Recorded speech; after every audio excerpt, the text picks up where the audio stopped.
My name's Gabbi Wendt. I am from Padstow Baptist Community Church, where I've been a youth leader for the past 6 years. I have been involved with Soul Survivor for the last 17 years, so I'm very excited to be here with you today. If you couldn't tell before from the title, my workshop is about discipleship. Now, before we start, I just wanted to talk to you about discipleship, because I think often we feel like, as young people, and I remember feeling like this when I was a youth as well, that discipleship is for older people to do for us, or older people to do for younger people. But that's not the case, and so today I'm going to take you through a couple of ways that Jesus did discipleship that you as young people can do as well. Thanks. Alright, let's get into it. Let's start by defining what discipleship actually is.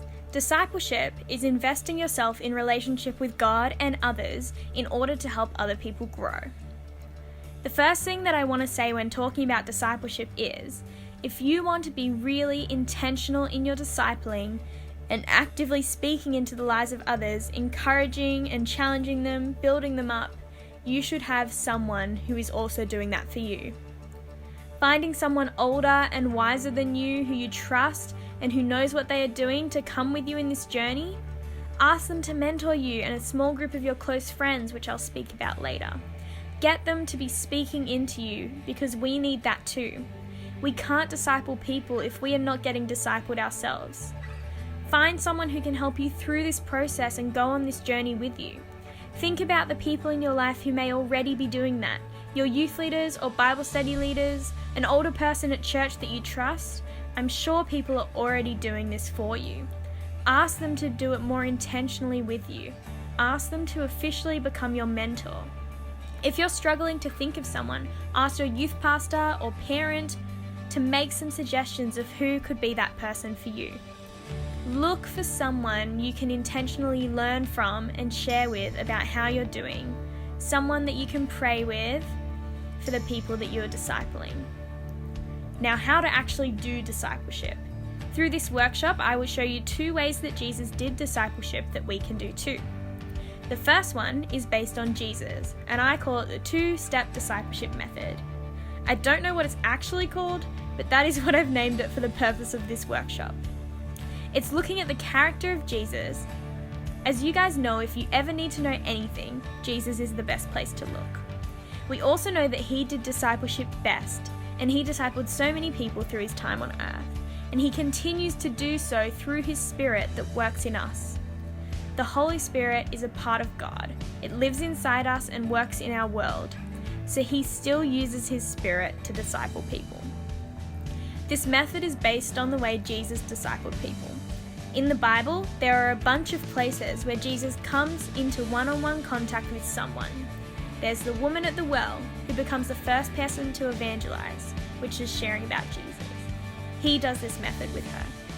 There is a man named Zacchaeus in the Bible who is a tax collector, someone who is hated in his community, who has actively stolen money from people. Jesus takes him in, eats with him, and uses this method with him, as well as so many other people through the Bible. The first step is to invite. So that is choosing someone you feel like you can disciple, speak into, love and share community with. Invite them in. Invite them into your lives. Build relationship and community with them. Show them your strengths and weaknesses, your flaws and vulnerabilities, and your joys. That's what it looks like to invite people into life and relationship with you. Or even a more practical step, start inviting them to things. Invite them to youth group, to your school lunch group, to church. And can I just say, right now is the perfect time to invite people. It is a really weird time in our world right now. And while in isolation it can feel really hard to do discipleship well. But it is so much easier for someone to join a Zoom chat or a Netflix watch party or engage with text messages than it is for them to walk into a church, a building filled with people they don't know, for youth group. And right now people are desperate for community. They are actively looking for things to do to draw them out of isolation. Online youth group is perfect for that. Invite them to your next youth event, or send them a message of encouragement, or host a Netflix watch party with your friends from church. and invite them into that too. The second step is to challenge.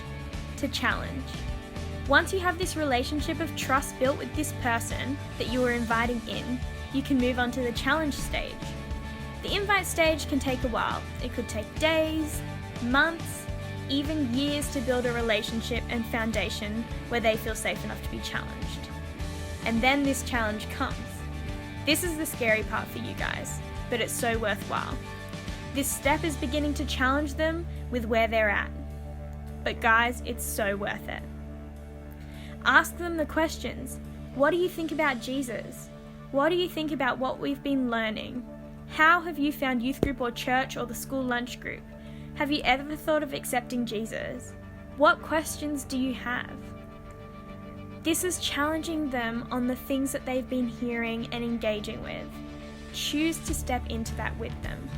Jesus does this again and again through the Bible, and most of the time people are really responsive to him. I must say that we are looking at Jesus for guidance, yes, but it's important to remember that Jesus is Jesus. He is perfect and we are not. People are not always going to respond to us the way that they responded to Jesus. We are never going to do this as well as Jesus can because he's perfect. Lucky for us though, Jesus is with us through it. He is discipling us through his Spirit while we disciple other people. We don't have to do this ourselves from our own strength. We have his strength. The second method that I want to talk to you about is the way that Jesus does community with groups of people of all different sizes and the way he does discipleship with them. We see Jesus interact with large groups of people. In particular, there's a group of 72 that he has interaction with. So that's a bigger group. That's like your school or your church group or your sports club. That's those big numbered groups that you would regularly come in contact with. Now, I'm not saying that I expect you to go to these groups and preach God's word to them or speak to big crowds or pray over people. We can be disciples in these communities just by being a light for Jesus in those spaces, by caring for your community, by being loving and selfless, showing God's heart in those spaces. That's all. In the next level, he has his 12 disciples. This is the group of people that you are close with, such as the teenagers at your church, your group at school, your family, or your sport team, whatever community that is for you. That is your smaller group of friends that you regularly come in contact with. These are the people that you can go a bit deeper with. You already have a relationship with them. There is a trust between you guys, and this is where you can start talking about what you believe in, share your life with them, share what you think, and just love them as best as you can.